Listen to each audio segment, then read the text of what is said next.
He was just a poor boy from Texas, small, quiet, and unknown. But within a few years, his courage would shake the battlefields of World War II and inspire a nation. This is the untold story of Audie Murphy. Outnumbered, wounded, and alone, one man faced an entire German attack, and won. This is the moment Audie Murphy became a legend, and the sacrifice that followed him for the rest of his life. The year was 1925. In a small farming town in Texas, USA, a boy was born who would one day become the most decorated American soldier of World War II. His name was Audie Leon Murphy, but at the time of his birth, no one could have imagined the life of hardship and heroism that lay ahead. Audie was born into a poor sharecropper family on June 20th, 1925 in Kingston, Texas. He was the seventh of 12 children. His parents, Emmett and Josie Murphy, worked hard but struggled to put enough food on the table. The Great Depression had left many families poor, and for the Murphys, every day was a fight for survival. Little Audie wore old, patched clothes and often went barefoot, even in cold weather. Life was harsh, and from a young age, Audie learned the meaning of responsibility. His father was often absent, drifting from job to job, and his mother worked tirelessly to keep the family together. Audie hunted rabbits and squirrels with an old rifle to help feed his brothers and sisters.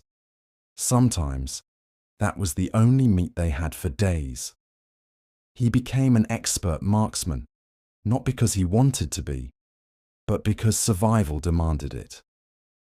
Despite his struggles, Audie was a bright boy, but he had to leave school after the 5th grade to work full-time on farms, picking cotton for a few cents a day. He was small for his age, skinny, with sharp blue eyes and a quiet nature. He dreamed of a better life, but didn't know how to reach it. When Audie was just 16, tragedy struck. His father abandoned the family for good, and a year later, his beloved mother died. Losing her broke Audie's heart. He had promised her he would always take care of his younger siblings, and now that promise became his mission in life. He became the head of the family at an age when most boys were still playing games. He worked any job he could find, loading trucks, washing dishes, just to keep his brothers and sisters together. Then, in December 1941, the news came that would change the world. Japan had attacked Pearl Harbor and America had entered World War II.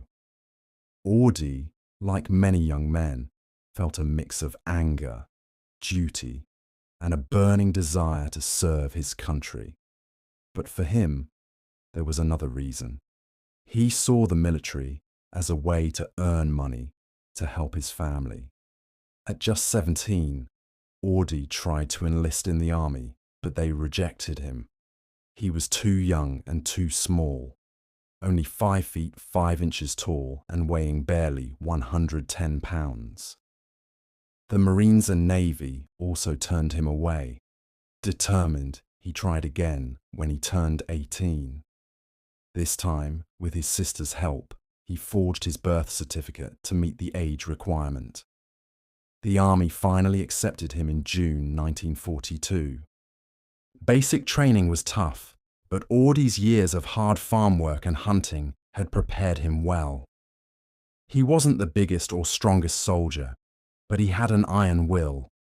His quiet determination impressed his commanders. Soon, he was sent overseas, to North Africa, then to the battlefields of Italy. If this story touched your heart, don't forget to subscribe and leave a comment, so we can bring you more stories like this. War was nothing like the movies.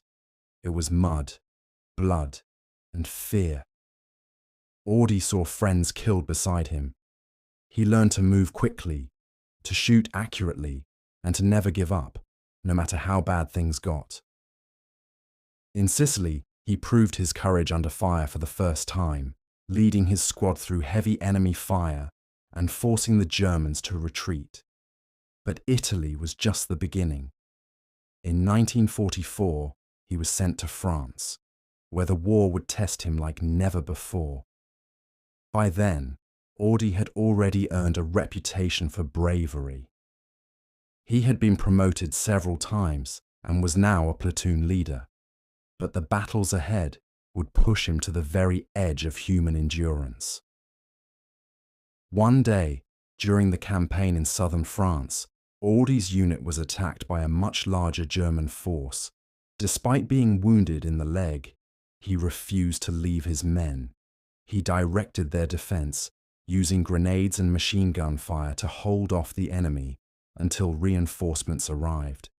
His actions saved many lives that day and earned him the Distinguished Service Cross, one of America's highest military honors. By now, Audie Murphy was becoming a legend among the soldiers, but to him, he was just doing his job. He never sought glory. All he wanted was to survive, to see the war end, and to go back home. Yet the war wasn't finished with him. In January 1945, in the cold forests of France, Audie would face his greatest test, a moment when the fate of his entire company rested on his shoulders. It was a day that would forever write his name in history. January 26, 1945. The cold wind cut through the French forest like a knife. Snow covered the ground, and the air smelled of smoke and gunpowder. Audie Murphy and his company were positioned near the town of Holtzwihr. Their mission was to hold the line against an approaching German attack. Suddenly they heard it, the distant rumble of tanks. The sound grew louder until the trees shook. German forces, 6 tanks and about 250 soldiers, were advancing toward them. Murphy's company had only about 40 men left. They were outnumbered, outgunned, and in grave danger. The German tanks opened fire, shells exploding all around. Murphy ordered his men to fall back to a safer position in the woods, but he stayed, alone. Nearby, an American tank destroyer had been hit and was burning. Its .50 caliber machine gun was still intact. Without hesitation, Audie climbed onto the wreck, bullets flying all around him. He began firing the machine gun at the advancing Germans. The recoil rattled his small frame, but he didn't stop. He aimed at enemy soldiers, then at the tank's vision slits, forcing them to halt or turn back. The Germans must have thought they were facing an entire unit, not a single man. For over an hour, Audie held them off, alone, while calling artillery strikes over the radio. Shells rained down on the enemy, but he kept firing, refusing to leave his position, even as the burning wreck beneath him threatened to explode. When his ammunition finally ran out, Audie jumped down and rejoined his men, rallying them for a counterattack. Against all odds, they drove the Germans back. His actions that day saved countless lives and prevented a complete breakthrough.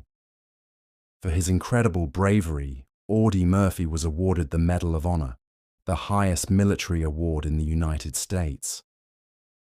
By the time the war ended, he had earned every major US combat award for valor, plus several from France and Belgium.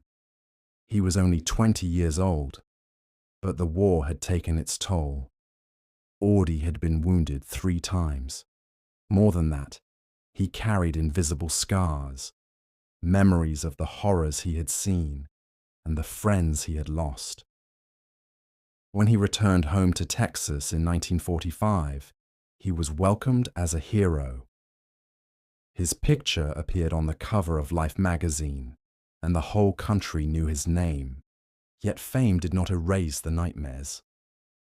Audie suffered from what we now know as post-traumatic stress disorder, PTSD. He had trouble sleeping and would often wake in the night, drenched in sweat, reaching for a gun. But in those days, there was little understanding of such wounds. Hollywood soon came calling. Audie moved to California and began acting in films. His most famous role came in 1955 when he played himself in To Hell and Back, a movie based on his own wartime experiences. It became the most successful film in Universal Studios history at the time. On screen, he was the brave soldier.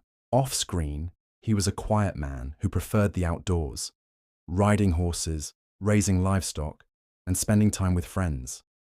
He also used his fame to speak openly about the struggles of returning veterans. He urged the government to provide better mental health care for soldiers, long before PTSD was widely recognized. Audie's life had moments of triumph and moments of hardship. He faced financial troubles and personal struggles, but he never lost the courage that had defined him in the war. He continued acting, writing, and working to help other veterans. Tragically, on May 28, 1971, Audie Murphy died in a plane crash in Virginia. He was only 45 years old. The news shocked the nation. Thousands attended his funeral at Arlington National Cemetery, where he was buried with full military honors. His grave became one of the most visited in Arlington, second only to President John F. Kennedy's. Audie Murphy's story is one of extraordinary bravery, but also of deep humanity. He was a small, quiet boy from Texas who faced impossible odds and rose to meet them. He fought not for glory, but for his fellow soldiers and for the country he loved. Even today, his life reminds us that heroes are not measured by size or by words, but by the heart to stand firm when everything seems lost. Audie Murphy stood alone on that battlefield in France, but his courage still stands with us all. Thank you for watching.